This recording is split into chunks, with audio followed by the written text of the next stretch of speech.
White-tailed deer inhabit areas from South America to Canada, and they survive in habitats ranging from expansive forests to those that are nearly treeless. However, regardless of where you are in the whitetails range, they still need food, cover, and water. Understanding how deer meet these needs each season can help you locate deer and identify good locations to hunt. Deer have been recorded to eat over 600 different species of plants, but each region has a limited number of highly preferred species. Wise hunters determine the locations of the most preferred foods on the properties they hunt, and then they key in on those areas for stand locations.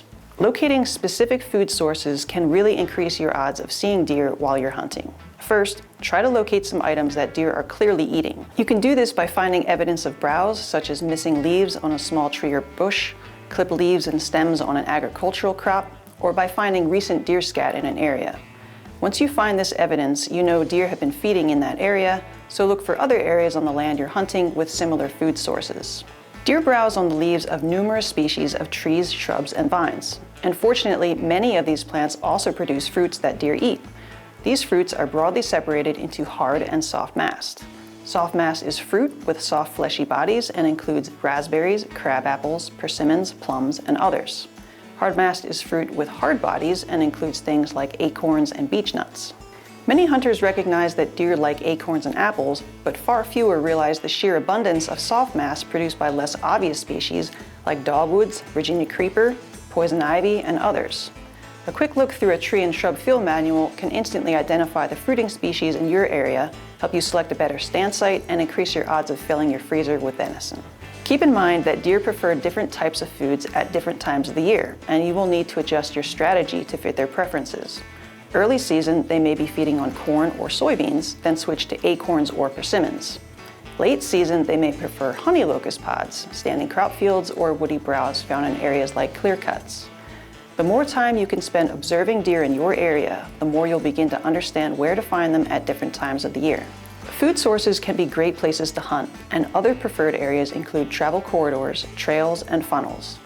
Travel corridors are vegetated areas that facilitate deer movement between two areas. They may be a narrow strip of trees connecting two fields, a patch of brushy cover within an open hardwood forest, or countless other examples of specific plant species that encourage deer travel. Regardless of the vegetation present, travel corridors are excellent places to hunt. Aerial photos can be used to locate travel corridors and suggest potential stand sites. Follow this up with on-the-ground scouting to identify the exact location for your tree stand or ground blind. Trails are paths that deer frequently use in traveling. They can be great places to hunt, however, deer might not be using them during legal shooting hours. If hunting pressure is high or there's minimal cover, the majority of use may actually occur at night. Funnels are features within the landscape where normal deer travel gets funneled down to a much smaller and more defined path. These areas are also called bottlenecks or pinch points, and they can be exceptional places to hunt. Aerial photos and topo maps can be used to locate funnels and suggest potential stand sites. You can even create your own funnels. Food plots and agricultural fields are great food sources for deer and can be great places to hunt. From a stand site perspective, you can hunt right over the field and shoot deer as they enter it to feed. You can also hunt the trail that deer are using to get to that field. This is often preferred because deer that have been pressured may wait until after dark to actually enter those food plots and agricultural fields. The further back you can get on these trails that lead from bedding to feeding, the more daylight you're going to have on your side. The quickest way to make seeing and killing deer more difficult is to let them know they're being hunted. Hunters typically do this by spooking deer as they're going to and from their hunting stands.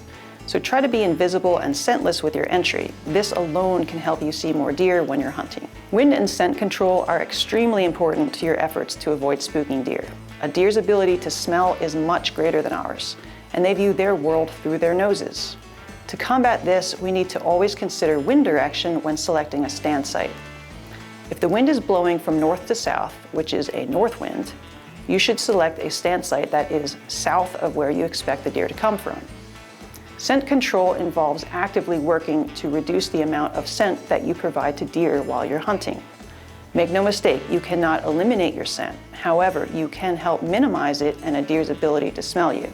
Common tactics include showering with scent-free shampoo and body wash prior to going hunting. You can wash your hunting clothes with baking soda or a commercial scent control product, then store them in a plastic bag or tote to eliminate foreign odors from contaminating them. Some hunters also purchase commercial scent control clothing that contains a charcoal-based liner to help control human scent. Once you've chosen an area to scout, look for telltale signs like trails, deer pellets, and especially for rubs and scrapes.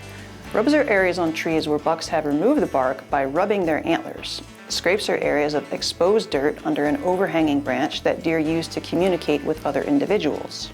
Since deer can change their patterns quickly, it is important to learn to recognize the freshest sign when scouting in season. Recognizing these differences can give you insight into how deer are using the area right now and where you could hunt that day or the next. Areas where deer spend a lot of time, either feeding or bedding, will have a lot of deer pellets or scat. Fresh scat is softer and wet looking, whereas older scat will be dry and hard. Very old scat will fall apart and look fibrous. Fresh rubs have a bright looking appearance due to the exposure of the inner bark and sapwood. They stand out from the rest of the colors around them and may have shredded bark still hanging from them or laying on the ground on top of the leaves. Very fresh rubs will still have moisture present from the sap. If you find a cluster of rubs like this in or near thick cover, there's a good chance that a buck is bedding nearby, and this could be a great spot to hunt. Fresh scrapes will be cleared of older leaves and have fresh urine in them or tracks that were dug into the wet ground and haven't dried yet. They may also have fresh foliage from the licking branch laying in them. Rubs and scrapes are visited by both bucks and does. To see if deer are using food sources, trails, rubs, or scrapes during daylight hours and which direction they are coming from, you can either observe from a distance with binoculars or, if legal in your area, hang a trail camera. These cameras are fun to use, are great for introducing new hunters to the outdoors, and can greatly assist you with your scouting efforts. They can scout for you 24 hours a day, 7 days a week, and allow you to collect information while minimizing disturbance in the area. Scouting can be a lot of fun, and it can greatly enhance your enjoyment and success during the hunting season. For more scouting tips, visit the National Deer Association website at deerassociation.com, and good luck in the woods. To learn more, follow us on Facebook, Instagram, Twitter, TikTok, YouTube, or head over to www.deerassociation.com. This video is part of the official NDA Deer Hunting 101 online course with Today's Hunter. For the full course, go to www.todayshunter.com/Deer 101. This Deer 101 digital series has been a Bearded Buck production.